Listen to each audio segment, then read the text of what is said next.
Allohning shariatiga xilof qilganlari uchun ular o'ta ketgan zolimlar hisoblanishadi. Kimki Alloh nozil qilgan narsa bilan hukm qilmas ekan, bas ular fosiqdirlar. Moida surasining 47-oyatida shunday deyiladi. Ya'ni ular iymondan va Alloh toatidan chiquvchi osiy kimsalardir. Burayda radhiyallohu anhu aytadilar, payg'ambar alayhisalom 2 qozi do'zaxda va 1 qozi jannatda, haq bilan hukm qilgan qozi jannatda, zulm bilan nohaq hukm qilgan qozi do'zaxda va bilmay turib hukm qilgan qozi do'zaxda dedilar. Bilmaydigan qozining gunohi nima deb so'rashgan edi? Gunohi bilmay turib qozi bo'lganligi deya javob berdilar. Hokim rivoyati sahih hadis. Abu Hurayra radhiyallohu anhu aytadilar, payg'ambar alayhisalom kim qozilikka yoki odamlar orasida qozi qilib tayinlansa, dar haqiqat u pichoqsiz so'yilibdi dedilar. Abu Dovud, Tirmiziy hamda Hokim rivoyati. Pichoqsiz so'yilibdi jumlasining ma'nosi shuki, pichoq bilan va bu bilan so'yilayotgan jonliqqa rohat baxsh etiladi. Bordi-yu pichoqsiz so'yilsa, bu unga azob berish bo'ladi. Urfda odatda pichoq bilan so'yilsa, payg'ambar sollallohu alayhi va sallam urf odatga xilof ravishda pichoqsiz boshqa narsa bilan so'yilibdi dedilar. Bu bilan qozilarning badani emas, dini halok bo'lishidan xavfsiragan bo'lishlari mumkin.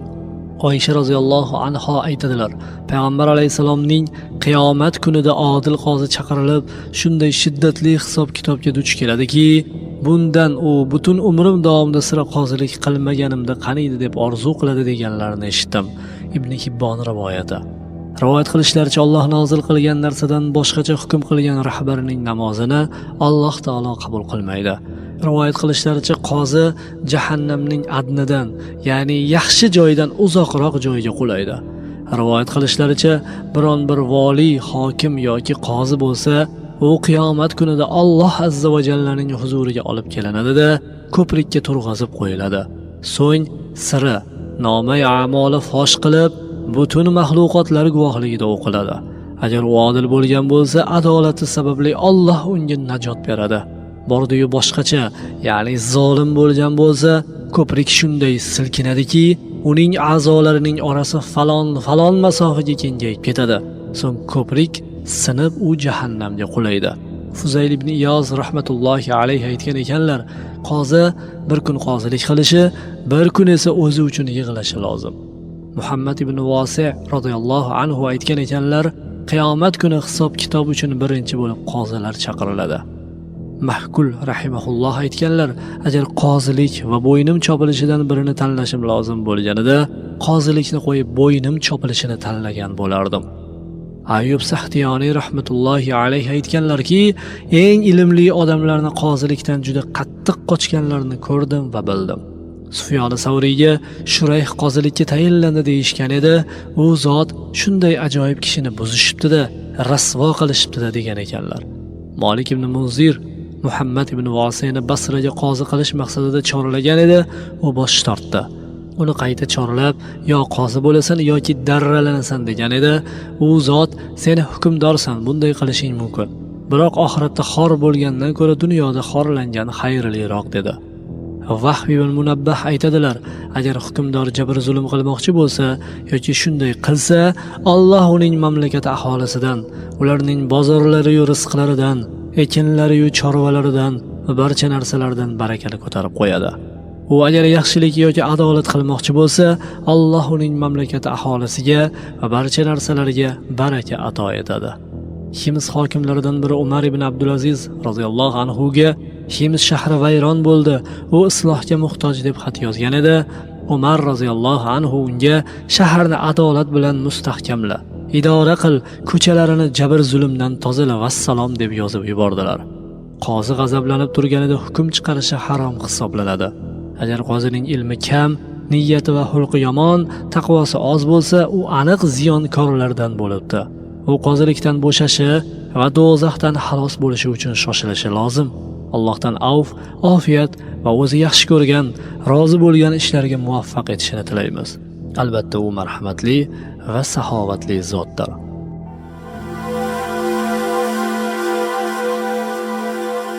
Sahobai kiromlar.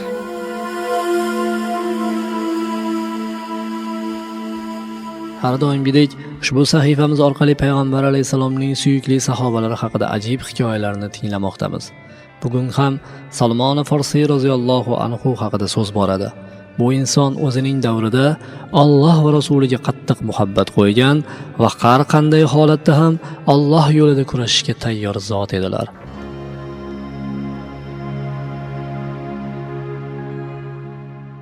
Salmon Farsiy Madoindagi hovlisi oldida tizilgan serbarg daraxtlar ko'lankasida huzur qilib o'tirgancha, uni maroq bilan tinglayotgan hamrohlariga haqiqat yo'lidagi buyuk sarguzashtidan hikoya qilmoqda.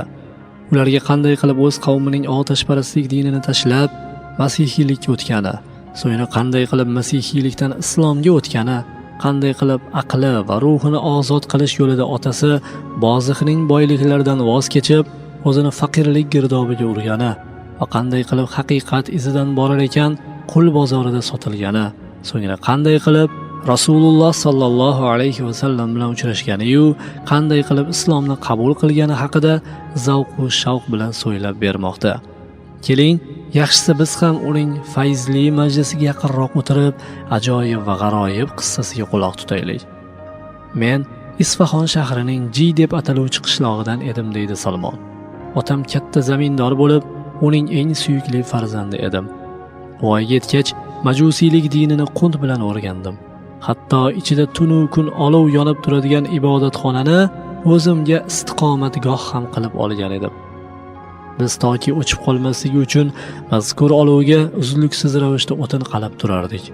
Otamning yer mulklari bo'lib, bir kuni ularning biridan xabar olish uchun meni jo'natdi. Yo'lda ketar ekanman, nasroniylar cherkovi oldidan o'tib qoldim. Ularning ibodat tovushlari eshitilib turardi. Shunda men nima qilayotgan ekanlardek qiziqsinib cherkovga kirdim. Ularning o'qiyotgan namozlari menga yoqib tushdi va o'zimga o'zim, bu bizning dinimizdan yaxshiroq din ekan dedim. Shu tariqa to quyosh botgunga qadar ularni kuzatib turdim. Shu bois o'sha kuni otamning yer mulkiga ham bormadim, uyga ham qaytmadim. Otam esa xavotirlanib ketimdan odam jo'natibdi. Men masihiylardan dinlarining asl vatani haqida so'raganimda ular Shom yurtida deb aytdilar. Uyga qaytgach, otamga bo'lgan voqeani so'zlab berdim va ularning dini biznikidan afzalroq ekan dedim. Avvaliga otam men bilan rosa tortishib, fikrimdan qaytarishga urindi. Bundan hech qanday naf chiqmagach, oyog'imga kishan solib qamab qo'ydi. Men nasorolarga odam jo'natib, ularning diniga kirganimni ma'lum qildim va agar ularga Shomdan birorta karvon kelsa toki men ham ular bilan birgalikda Shomga yetib olishim uchun qaytib ketishidan burun xabar berishlarini o'tindim. Ular iltimosimni bajo qildilar.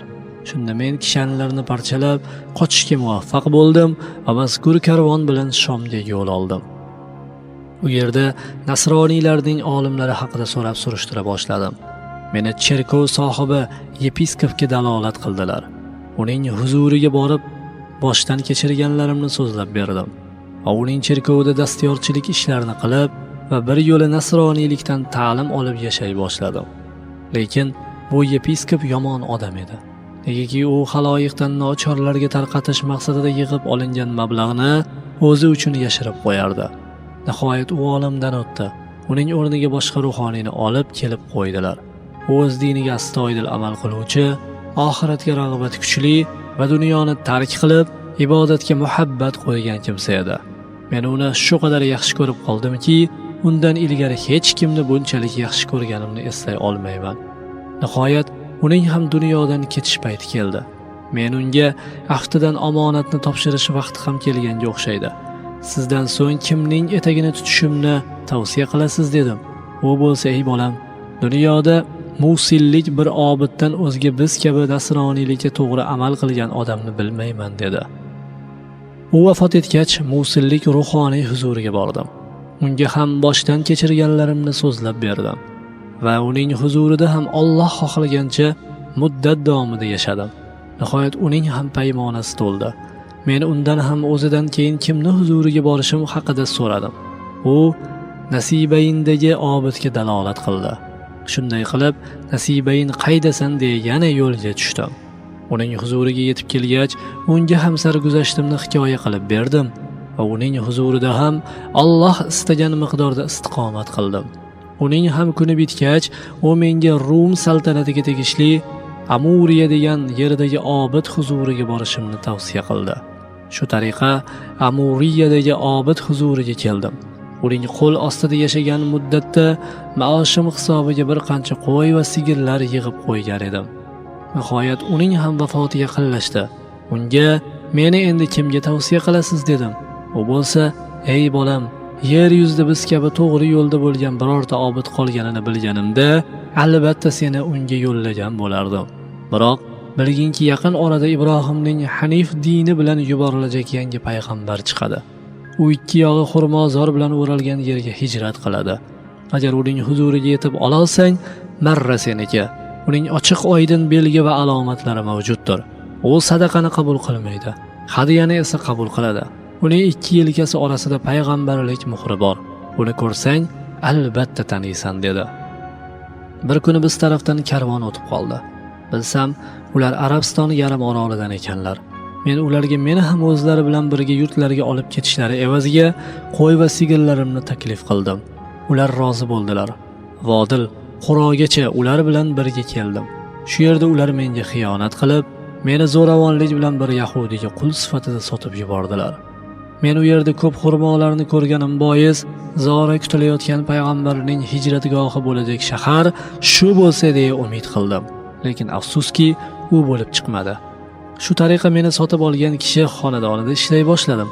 Bir kuni uning huzuriga Banu Qurayzalik bir yahudi kelib, meni undan sotib oldi va o'zi bilan birgalikda Madinaga keltirdi.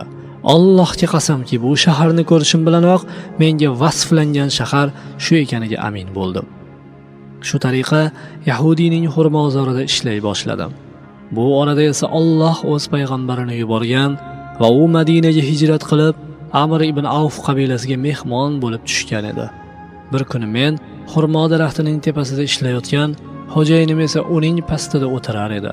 To'satdan xo'jayinimning amakilari urug'idan bo'lmish bir yahudiy kishi kelib qoldi. U xo'jayinimga xitoban Alloh Banu Qilani halok qilsin. Ular Makkadan kelib Quboga qo'ngan bir kimsaga atab ziyofat uyushtirmoqdalar. Ularning da'volariga ko'ra, u payg'ambar emish dedi. Allohga qasamki, uning bu so'zlarini eshitishim zahoti meni qaltiroq tutdi. Hatto xurmo daraxti ham menga qo'shilishib silkinganidan xo'jayinimning ustiga ag'darilib tushishimga oz qoldi. So'ng tezda daraxtdan tusha solib, "Nima deding? Qanday payg'ambar deding?" deya hayajon bilan haligi yahudiyni savolga tuta boshladim. Xo'jayinim bundan darg'azab bo'lib, yuzimga bir musht tushirdi-da, "Seni nima ishing bor? Bor ishingni qil" deya qattiq koyib berdi. Men o'z ishimga ketdim. Kechga tomon yig'ilgan xurmolarni bir savatga soldim-da, Quboga otlandim. U yerda payg'ambar alayhisalom bir necha nafar ashablari bilan suhbat qurib o'tirgan edilar. Men ularga, "Sizlar bu yerda g'arib ekansizlar va binobarin hojatmand bo'lsangiz kerak. Menda sadaqa uchun atab qo'yilgan yegulik bor edi. Sizlar haqingizda eshitgach, unga eng haqliroq sizlar bo'lsangiz kerak deya, uni sizlarga keltirdim" dedim. So'ng savatdagi xurmolarni ularga taqdim qildim. Shunda payg'ambar alayhisalom sahobalariga, "Allohning nomi bilan yeyaveringlar" dedilar-u, biroq o'zlari taomga qo'l uzatmadilar. Shunda men o'zimga o'zim, "Allohga qasamki, bu bittasi" dedim. U hargiz sadaqa yemaydi. Ertasi kuni tushda yana savatga xurmolardan terib, payg'ambar alayhisalom huzuriga bordim va unga, "Aftidan siz sadaqani qabul qilmas ekansiz. Shuning uchun menda sizga hadiya sifatida taqdim qilmoqchi bo'lganim narsa bor edi" dedim-da, oldilariga savatni surib qo'ydim. Shunda ul zot ashablariga qarata, "Allohning nomi bilan yeyaveringlar" dedilar-da, o'zlari ham ular bilan birgalikda xurmolardan tanovvul qildilar. Shunda men o'zimga o'zim, "Allohga qasamki, bu ikkinchisi" dedim. U hadiyani qabul qiladi. So'ng xo'jayinimning uyiga qaytdim. Ma'lum muddatdan so'ng yana payg'ambar alayhisalom huzurlariga bordim. Bu safar u zotni Baqiy qabristonidagi janoza marosimida qatnashayotganlarda uchratdim. Ustlarida ikkita alohida yopinchiqdan iborat libosi bor edi. Bittasini bellaridan quyiga o'raganlar, ikkinchisini esa ustlariga rido qilib yopgan edilar. O'z zotga salom berdim. So'ngra muhri nubuvatni ko'rish uchun orqa tomonlariga o'tdim. O'z zot nima qilmoqchi bo'lganimni payqab, ridolarni yelkalaridan quyiga tushirdilar. Ne ko'z bilan ko'rayki, ikki yelkalarning qoq o'rtasida xuddi menga ta'riflanganidek payg'ambarlik belgisi turardi. Shunda men darhol ul zotga o'zimni tashlab, quchoqlab, o'pib yig'lay boshladim. Marosim tugagach, payg'ambar alayhisalom meni o'z huzurlariga chorladilar. Men ul zotning qarshisida o'tirib, hozir sizlarga aytib bergan sarguzashtimni so'zlab berdim. So'ng islomga kirdim. Biroq qulligim Badr va Uhud janglarida qatnashishimga to'g'anoq bo'ldi. Bir kuni Rasululloh sallallohu alayhi va sallam menga xo'jayining bilan seni ozod qilish yuzasidan shartnoma tuz dedilar. So'ngra ashablariga bu ishda menga ko'mak berishni buyurdilar. Shu tariqa Alloh meni ozodlikka chiqardi va hur musulmon bo'lib yashay boshladim. Payg'ambar alayhisalom bilan Handaq g'azoti va undan keyingi barcha janglarda qatnashdim. Ushbu go'zal va totli so'zlar orqali Salmon uni Allohga bog'lab turadigan va hayotdagi haqiqiy o'rnini belgilab beradigan diniy haqiqat yo'lidagi o'zining pokiza, oliyjanob, buyuk izlanishidan hikoyat qilmoqda. Qanchalar oliyjanob inson edi bu zot. O'zining ser-hafsala va intiluvchan ruhi bilan mashaqqatlarni tiz cho'ktirgan muzaffar irodasi orqali naqadar yuksak cho'qqini zabt etdi. Bu haqiqatga nisbatan qanday sadoqat, qanday bag'ishlanishki, otasining mol-mulki bilan farovon turmushni ixtiyoriy ravishda tark qilib, o'zini ser-kulfat va ser-mashaqqat bo'lgan noma'lum yo'l og'ushiga ursa. Haqiqat talabida shaharma-shahar, yurtma-yurt kezar ekan, uning o'tkir zakovati insonlar, mazhablar va hayotni tadqiq qilish bilan band bo'lsa, tolmas ruhi mashaqqat va sargardonliklarni zarracha pisand qilmagani holda haqiqat ortidan quvishda va qul bo'lib sotilguniga qadar hidoyat yo'lida oliy himmat fidokorliklari taqdim qilishda bardavom bo'ldi. Alal oqibat Parvardigori olam uning ajru savobini bekamu ko'st ado etib, chekkan zahmatlariga yarasha taqdirladi. Uni izlagan haqiqatiga qovushtirdi va o'z payg'ambari bilan uchrashtirdi. So'ng unga shu qadar uzoq umr ato etdiki, o'z ko'zi bilan zamin uzra hilpirab turgan Allohning bayroqlarini hamda yer yuzini hidoyat, adolat va obidlikka to'ldirayotgan uning musulmon bandalarini ko'rish baxtiga muyassar bo'ldi. Himmati bilan sadoqati mana shunday bo'lgan kimsaning islomi qanday bo'lishi mumkin deb o'ylaysiz? Dar haqiqat u taqvodor, solih zotlar jumlasidan edi. U o'zining zuhdi, donishmandligi va taqvodorligida Hazrat Umar ibn Hattobga o'xshab ketardi. Ittifoqo va Abu Dardo bilan birgalikda bir necha kun mobaynida bir hovlida istiqomat qilishga to'g'ri keldi. Abu Dardo radhiyallohu anhu tunlari ibodat bilan bedor bo'lib, kunduzlari ro'zador bo'lar edi. Salmon uning ibodatga shu darajada qattiq berilishini tanqid qilardi. Bir kuni Salmon Abu Dardoni niyat qilib qo'ygan nafl ro'zani tutishdan qaytarmoqchi bo'ldi. Shunda Abu Dardo ta'na qilgan simon tarzda, "Sen hali Robbim uchun ro'za tutib, unga ibodat qilishimdan to'smoqchimisan?" dedi. Shunda Salmon shunday javob qildi: "Bilib qo'yki, ikki ko'zingning ham senda haqqi bor. Shuningdek, o'z ahli oilangning ham senda haqqi bor. Shunday ekan, bir gal ro'za tut, bir gal og'zing ochiq bo'lsin. Tunda namoz ham o'qi, orom ham ol. Barcha haqdorning o'z haqqini ado et." Bu xabar payg'ambar alayhisalom quloqiga yetib kelganda, dar haqiqat Salmon ilmga qonibdi degan ekanlar. Payg'ambar alayhisalom uning xulqi va diyonatini maqtaganlaridek, farosati bilan ilmini ham madh etardilar. Handaq kuni ansoriylar bir tarafdan Salmon bizlardandir deb hayqirsalar, buni eshitgan muhojirlar boshqa tarafdan yo'q, Salmon bizlardan bo'ladi der edilar. Shunda payg'ambar alayhisalom ularga qarata, balki Salmon bizning xonadon ahlidandir deya nido qilib, unga qalblarining eng to'g'ridan joy tuhfa qildilar. U ushbu sharafga loyiq zot edi.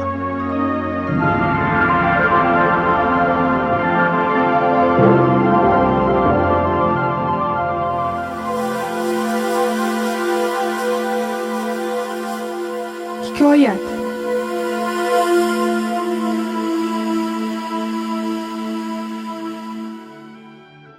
Abu Ja'far al-Hamdoniy rahimahulloh bir kuni kalom ilmining eng mashhur raislaridan biri Abul Ma'anil Juvayniyning ma'ruzalarida ishtirok etdilar.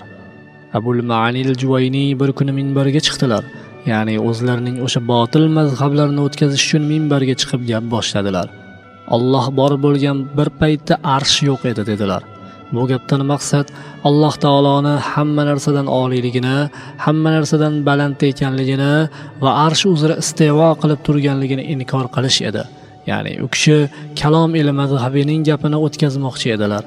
Bu yerda u kishi bu gapi bilan Allohning ulu va istivo sifatlarini inkor etayotgan edilar. Shunda Abu Ja'far al-Hamdoniy aytdilarki, ey ustoz, shu yerda so'zlash uslublariga e'tibor berishlaringizni iltimos qilgan bo'lar edik. Ya'ni u kishi gapirayotgan olimning hurmatlarini o'rniga qo'yib, e'zozlab, ey ustoz deb murojaat qilmoqdalar. Ey ustoz, Harsh haqidagi gapni qo'yib turaylik. Bu Qur'onda kelgan, eshitilgan ma'lum narsa. Keling, bu to'g'risida gaplashmaylik, lekin siz bizlarga shunday bir zarur narsa haqida aytib bering. Ya'ni aqlli odam, xoh Yahudi, xoh Nasroniy, xoh boshqa din vakili bo'lsin, qachon duo qilsa uning qalbida mavjud bo'lgan qandaydir his-tuyg'u uning nazarini osmonga, yuqoriga yo'llaydi. Osmonga qarab iltijo qilishga chorlaydi. Shunga bir zarurat sezadi. Nima uchun shunday? Siz bu hojat, zarurat to'g'risida nima deysiz? Shunda Abul Ma'anil Juvayniy boshlariga bir urib, Hamdoniy meni hayron qoldirdi. Hamdoniy meni hayron qoldirdi deb minbardan tushib ketgan ekanlar. Bitta shu haqda aytib bering deb so'rashlik bilan bid'atning oldi olindi va haq ustun bo'lishiga sabab bo'ldi. Shu bitta yagona hodisa bilan Alloh taolo haqiqatga nusrat berdi. Ba'zida bitta hodisa kishini jannatga kirib ketishiga sabab bo'lishi mumkin. Va Alloh taolo o'z huzurida buyuk hasana deb yozib qo'yadi. Tarixda shunday kishilar o'tganki, agar ularni kitoblarda qidirsangiz, ularga tegishli faqat bittagina hodisa topasiz. Faqat o'sha bitta hodisa tufayligina ular hammaga mashhur bo'lib ketishgan. Shuning uchun shunday fursatlar paydo bo'lib qolganda, bu fursatlarni qo'ldan boy berib qo'yish kerak emas. Johillar, ahmoqlar bilan olimlar qanday muomala qilishganlari to'g'risida ham bir tinglang. Ibn Abi Xotim rahimahulloh isnodi bilan rivoyat qiladilar. Salim ibn Abdullah turganlarida oldilaridan Shomdan kelayotgan karvon o'tib qoldi. Karvondagi hayvonlarning bo'yniga qo'ng'iroq osib qo'yilgan edi. Shunda Salim ibn Abdullah bu narsadan qaytarilgan dedilar. Ya'ni safarda hayvonning bo'yniga osilgan qo'ng'iroqdan Payg'ambar alayhisalom qaytarganlar. Rasululloh sallallohu alayhi vasallam qo'ng'iroq osilgan hayvoni bor hamrohlar bilan farishtalar hamroh bo'lishmaydi deganlar. Shunda karvondagilardan bittasi, bizlar buni sendan ham yaxshi bilamiz dedi. U kishi yaxshi niyat bilan Payg'ambar alayhisalom bundan qaytarganlar deganlariga shunday javob oldilar. Haligi karvondagi odam gapida davom etib, bu qaytarilgan narsa u katta qo'ng'iroq. Agar u kichkina bo'lsa hech narsa qilmaydi dedi. Salim ibn Abdullah buni eshitib jim bo'lib, johillardan yuz o'giring degan oyatni chiroyli javob tariqasida o'qib ketdilar. Qachon ilmning qadr-qiymati bo'ladi? Qachonki ilm unga arzimaydigan, uning qadriga yetmaydigan odamlardan asralsagina, o'shandagina ilmning qadri bo'ladi. Ilm o'z o'rniga ishlatilgandagina ilmning qadri bo'ladi. Buyuk ulamolardan nahv ilmining buyuk ulamosi hisoblangan Imomul Maziniy til va lug'at borasida katta olim bo'lishlari bilan birga juda ham taqvodor, juda ham dindor kishi bo'lganlar. Bir Yahudiy biroz arab tilini o'rganganidan so'ng endi nahv ilmini o'rganaman deb maqsad qilib Imomul Maziniyning oldilariga keldi. Yahudiy Imomul Maziniyga qarab, siz menga Sibuveyhning kitobini o'rgating. Men sizga 100 dinor beraman dedi. 100 dinor bugungi kunda 100 ta tillo tanga degani taxminan 4 grammdan bo'lgan har bir tanga hozirgi kunda 0,5 kilogramm tillo bo'ladi. Sibuveyh nahv olimlarining eng kattasi, u kishining kitoblari nahv ilmida eng birinchi o'rinda turadigan va eng katta hujjat hisoblanadigan kitob. Yahudiy shu kitobni o'rganaman deb keldi. Shunda u kishi o'rgatishdan bosh tortdilar. Bu kitobda 300 dan oshiq oyat bor va men zimmiga Allohning kalomini o'rgatmayman dedilar. Ya'ni bu yerda u kishi ilmiga amal bo'lmagan, ilmni unga arzimaydigan odamdan saqladilar. Agar u odam musulmon bo'lganida bu ilmni tekinga ham o'rgatar edilar. Lekin u Yahudiy dinni e'tirof etmaydigan odam bo'lgani uchun o'rgatmadilar. Mana shunday qilinganda bu dinni do'stlar ham hurmat qilishadi va dushmanlar ham hurmat qiladigan bo'lishadi.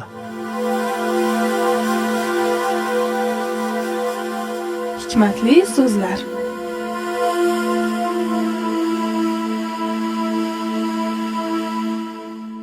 Janubiy Italiyaning Regia shahrida tug'ilib o'sgan qadimgi Yunon faylasufi Pifagor tomonidan aytilgan o'gitlarga quloq tuting. Bu haqiqatan ham biz uchun ibrat bo'la oladi. Inson umrini bozor va olimpiya o'yinlariga qiyoslash mumkin. Bozordagi sotuvchilar ham, xaridorlar ham doimo o'z foydalarini ko'zlaydilar. Olimpiya o'yinlari ishtirokchilari esa shon-shuhrat va mashhurlik payida bo'ladilar. O'yingohdagi tomoshabinlar esa ularni diqqat bilan kuzatadilar. Hayotda ham shunday. Odamlarning katta bir guruhi boylik va shon-shuhrat orttirish maqsadida yelib yugurmoqdalar. Ana shu olomon orasida kamchilikdan iborat bir guruh borki, ular chetdan turib atrofdagilarni jimgina kuzatadilar. Voqea hodisalarni, inson tabiatini tadqiq etadilar.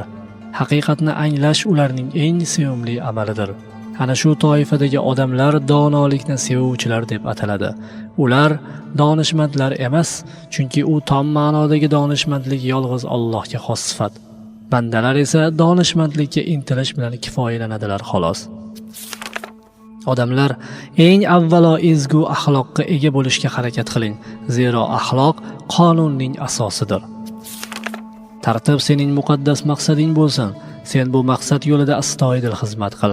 Chunki tartib hamma narsaning majmuasidir. Tabiatning mavjudligi asosida ham tartib yotadi.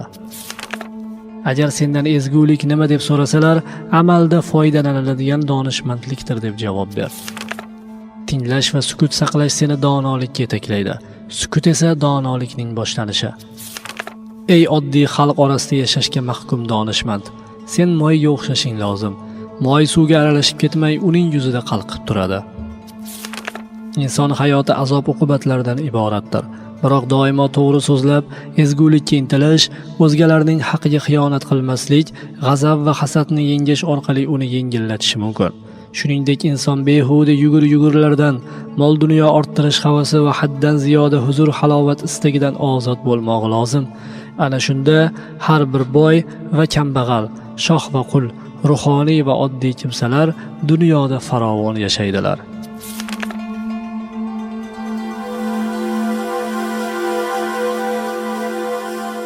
Bugungi kun.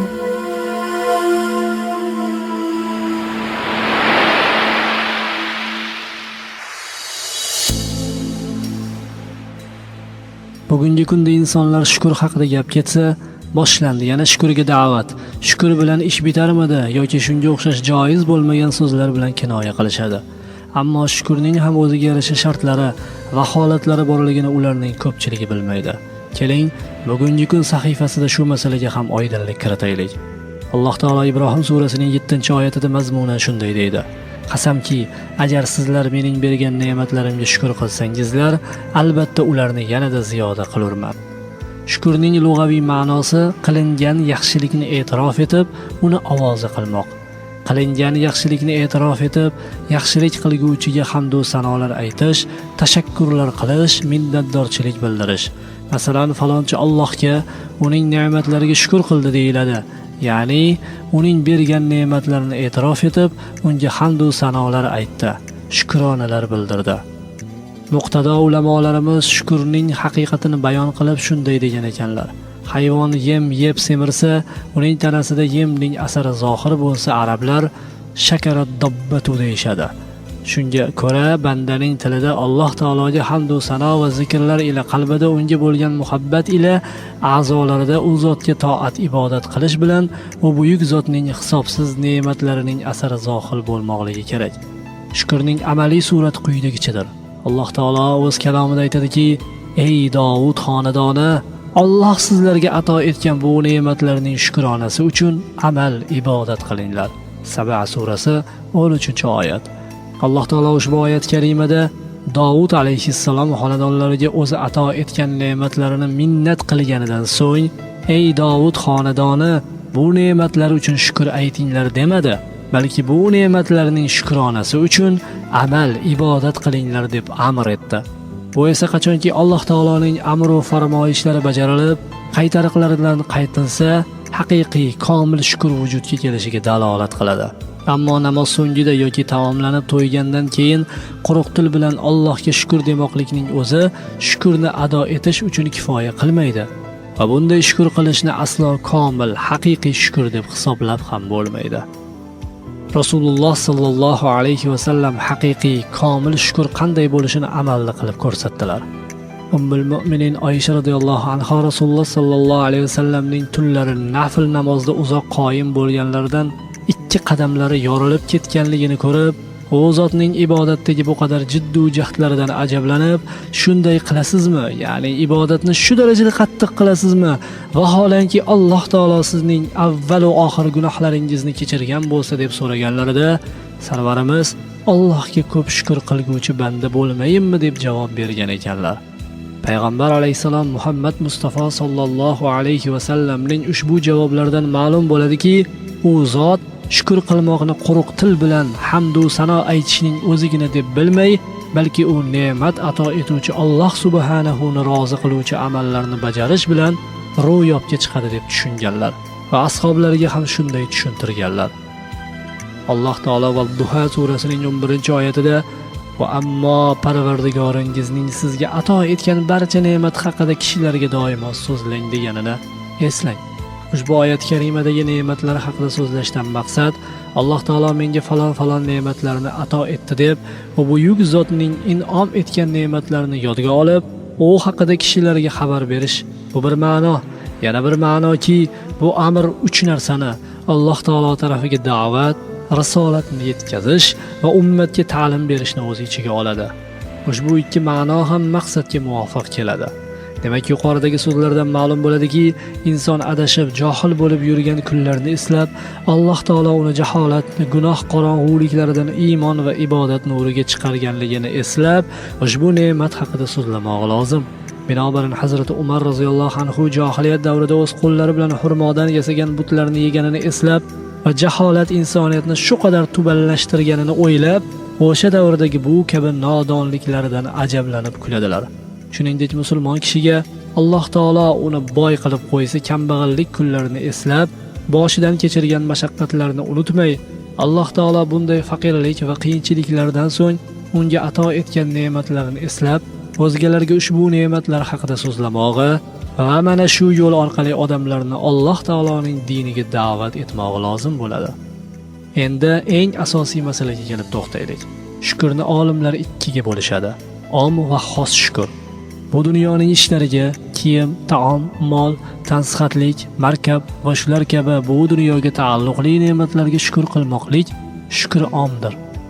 Xos shukr esa iymon, tavhid, hidoyat va ibodatga muvaffaq bo'lish hamda soliha ayol, solih farzandlarga erishish va shular kabi oxiratga taalluqli bo'lgan ne'matlarga shukr qilmoqdir. Afsuski, bugungi kunimizda ko'p kishilar shukrning omini ado etib, xos shukrdan ko'p vaqt g'aflatda qoladilar. Alloh taolo hammalarimizni shukrning ikkala turini to'la to'kis ado etmoqqa muvaffaq aylasin. Shukrning asoslari qanday dersiz? Ulamolarimizning aytishlaricha, bandaning shukr qilishi 3 asosga binoan bo'lmog'i shart. Ya'ni banda mana shu 3 asosga ko'ra shukr qilsagina shukr qiluvchilardan hisoblanadi. Birinchisi, bandaga ato etilgan ne'mat Alloh tarafidan ekanini e'tirof etmog'i. Buyuk zot ne'matlarini e'tirof etish, ushbu ne'matlarni biz o'z kuchimiz, aql va idrokimiz bilan topdik deb da'vo qilmay, ushbu ne'matlarni bizga Alloh taolo o'z marhamati bilan ato etdi deb e'tiqod qilmog'imizdir. Aks holda Alloh taolo Qorunni hovlisi bilan birgalikda yerga yutqazib yuborgani kabi, bizlarni ham yerga yutqazib yubormog'idan qo'rqmog'imiz kerak. Ikkinchisi, banda mana shu ne'matlarni ato etuvchi Alloh taologa hamd va sanolar aytmog'i. Banda ne'mat ato etuvchi zot Alloh taolo ekanligini tan olsagina, unga hamd va sanolar aytishga muvaffaq bo'ladi. Uchinchisi, banda ushbu ne'matlardan Alloh taoloning roziligi yo'lidagina foydalanmog'i. Ushbu ne'matlarni Alloh taolo tarafidan ekanligini e'tirof etib, unga hamd va sanolar aytayotgan bandagina ushbu ne'matlardan uning roziligi yo'lida foydalana oladi. Demak, qachonki biz o'z shukrimizni mana shu 3 asosga ko'ra amalga oshirsakkina, albatta Alloh taolo bizlarga o'z ne'matlarini ziyoda qilib beradi. Alloh taolo aytadi: "Qasamki, agar sizlar mening bergan ne'matlarimga shukr qilsangizlar, albatta ularni yanada ziyoda qilurman." Ibrohim surasi 7-oyat. Alloh taolo Odam alayhisalomni yaratgach, farishtalarni unga sajda qilmoqqa buyurdi. Hamma farishtalar sajda qildilar. Faqat asli jinlardan bo'lgan farishtalar maqomiga yetgan iblis shaytongina kibr qilib, Odam alayhissalomga sajda qilishga unamadi. U Alloh taoloning buyrug'iga itoat qilmagani sababli do'zaxga mahkum etilib, la'natlanib, erishgan oliy maqomidan mahrum etilib quvg'in qilindi. Shunda u Odam alayhissalom sababli mana shu xorlikka duchor bo'ldim deb, Odam va uning zurriyotlariga nisbatan o'z adovatini e'lon qildi. Va ularni ham do'zaxga giriftor qilish uchun to qiyomat kunigacha jiddiy jahd qilmog'ini bayon qila turib, ko'pchilik insonlar g'aflatda yurgan bir haqiqatni bildirib qo'ydi. Bu haqiqat nima ekanini Alloh taoloning ushbu so'zlaridan bilib olamiz.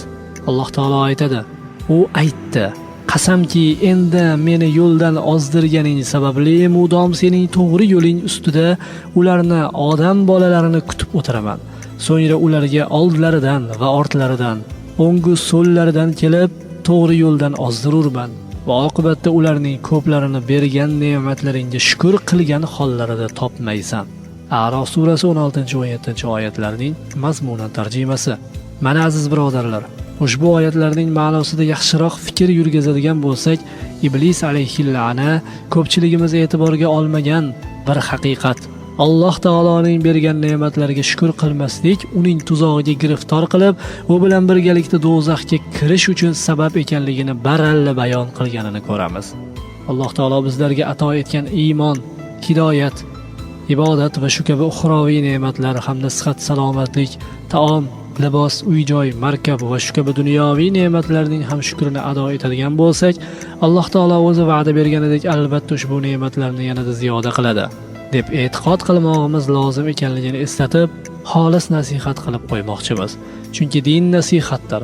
Alloh taolo hammalarimizni o'zining ne'matlarini tanib, uning shukrini ado etishga muvaffaq aylashini tilab qolamiz.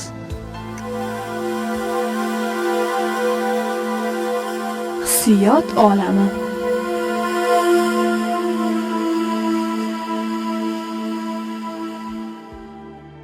She'riyat bo'stonida axtarganlarimiz dardli satrlar bo'ldi. Bugungi kunimizni sharhlab beradigan satrlar islom ahliga yetarlicha dashnom bo'lib yangrasa ajab emas. Bir tinglab ko'ring.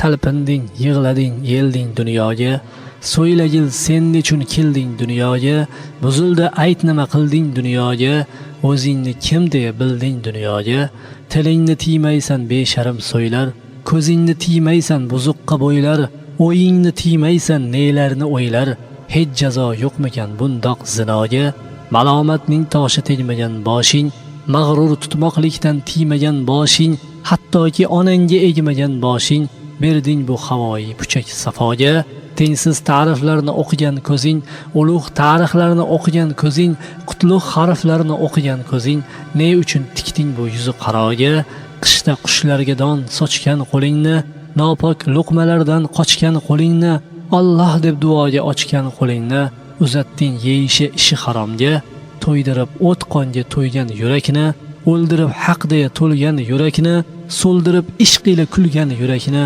sen qandoq sig'yapsan yorug' dunyoga.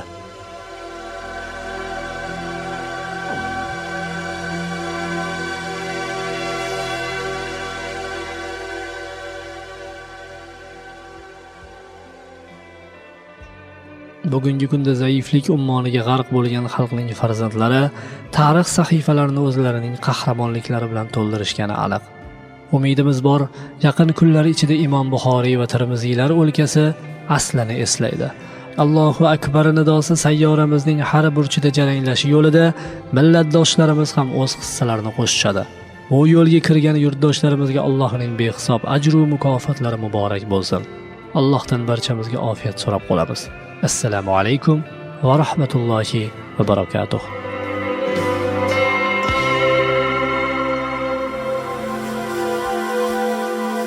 Payg'ambarimiz o'gitlari.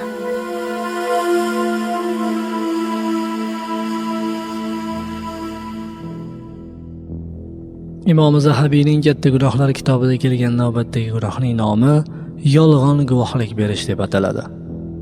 Alloh taolo Furqon surasining 72-oyatida mazmunan shunday deydi: Ular yolg'on guvohlik bermaslar. Bu Rahmonning suyukli bandalarining 7-sifatlaridir. Ibn Umar roziyallohu anhu dan rivoyat qilingan hadisda Payg'ambar alayhisalom yolg'on guvohlik beruvchining 2 qadami turgan yeridan qo'zg'almay turib, Alloh unga do'zaxni vojib qiladi dedilar. Ibn Majah rivoyati. ibn Mas'ud roziyallohu anhu yolg'on guvohlik berish 10 marotaba Allohga shirk keltirishga tenglashtirilgan dedilar-da, keyin but sanamlardan iborat nopoklikdan uzoq bo'lingiz, yolg'on so'z guvohlikdan uzoq bo'lingiz oyatini tilovat qildilar. Tabaroniy rivoyati. Musannif rahmatullohi alayhi aytadilar, yolg'on guvohlik beruvchi bir qancha ulkan gunohlarni sodir etadi. Birinchisi, yolg'on va uydirma. Alloh taolo aytganki, albatta Alloh haddan oshuvchi, yolg'onchi kimsalarni hidoyat qilmas. G'ofir surasi 28-oyat.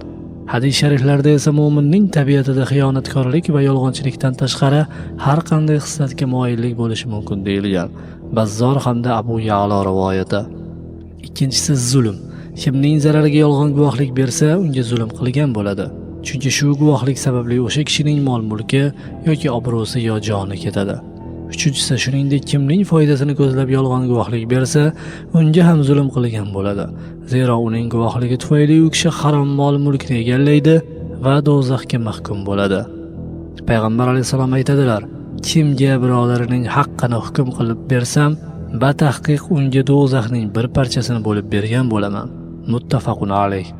To'rtinchisi, u Alloh taolo harom qilgan va saqlagan o'zganing mol-mulki, qoni va obro'siga tajovuz qiladi.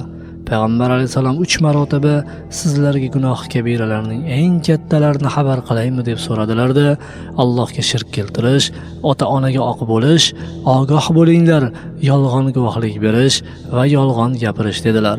Suyangan holda edilar, o'tirib oldilar-da, bu so'zni takrorlayverdilar. Hattoki biz qaniydi sukut saqlasalar dedik. Buxoriy, Muslim hamda Tirmiziy rivoyati. Alloh taolodan barcha balolardan sog'-omon saqlashini so'raymiz.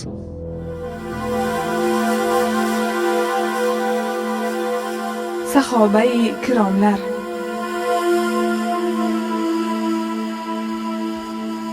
Har doimgidek ushbu sahifamiz orqali Rasululloh sallallohu alayhi va sallamning suyukli sahobalari haqida ajib hikoyalarni tinglamoqdamiz. Bugun ham Salmon Farsi roziyallohu anhu haqida so'z boradi. Bu inson o'zining davrida Alloh va rasuliga qattiq muhabbat qo'ygan hamda har qanday holatda ham Alloh yo'lida kurashishga tayyor zot edi.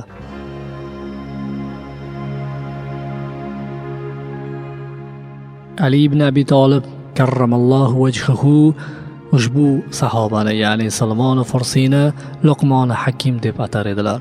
Bir kuni ul zot Salmon haqida so'ralganlarida, u bizning xonadon ahlidan bo'lgan kishidir. U dastlabki ilmni ham, keyingi ilmni ham egalladi. Avvalgi kitoblarni ham, keyingi kitobni ham o'qidi. U tubsiz dengiz edi deya unga ta'rif bergan edilar. Ha, Salmonning payg'ambar alayhisalom sahobalari nazdida yuksak mavqega ega ekanligi rost. Hazrati Umar xalifaliklari davrida u Madinaga tashrif buyuradi. Shunda Hazrati Umar ashoblarini yig'ib, "Yuringlar, Salmonning istiqboliga chiqamiz" dedilar. So'ng ular bilan birgalikda Madina bo'sag'alariga chiqib, Salmonga peshvoz chiqdilar. Uning Salmonga ko'rsatgan iltifotiga monand biror narsani boshqa kimsaga nisbatan qilganligini bilmaymiz.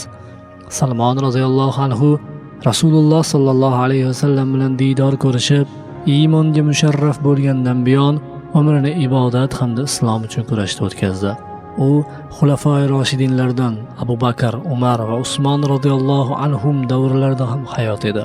O'sha yillari islom tug'lari ufqni to'ldirar, mol dunyolari butun dunyodan o'lja va jizyalar sifatida Madina tomon oqib kelar, so'ngra fuqarolar o'rtasida adolat bilan taqsimlanardi. Shu bois ma'muriy ishlar ko'payib ketdi va bunga muvoziy tarzda lavozim va mansablarning ham turi ko'paydi. Xo'sh, ushbu hayot girdobida Salmon qayerda edi? To'kin sochinlik va farovonlik hukm surgan Dorul Amon kunlarida uni qayerdan topsak bo'larkan? Ko'zingizni yaxshilab oching. U ana bu soyada o'tirib xurmo barglaridan idish va savatlar to'qiyotgan nuroniy mo'ysafatni ko'ryapsizlarmi? U Salmon bo'ladi. Unga yaxshilab nazar soling. O'ta qisqaligidan tizzasiga zo'rg'a yetgan libosdaligida uni yaxshilab tanib oling. Ha, bu keksalik gashtini surayotgan Salmondir.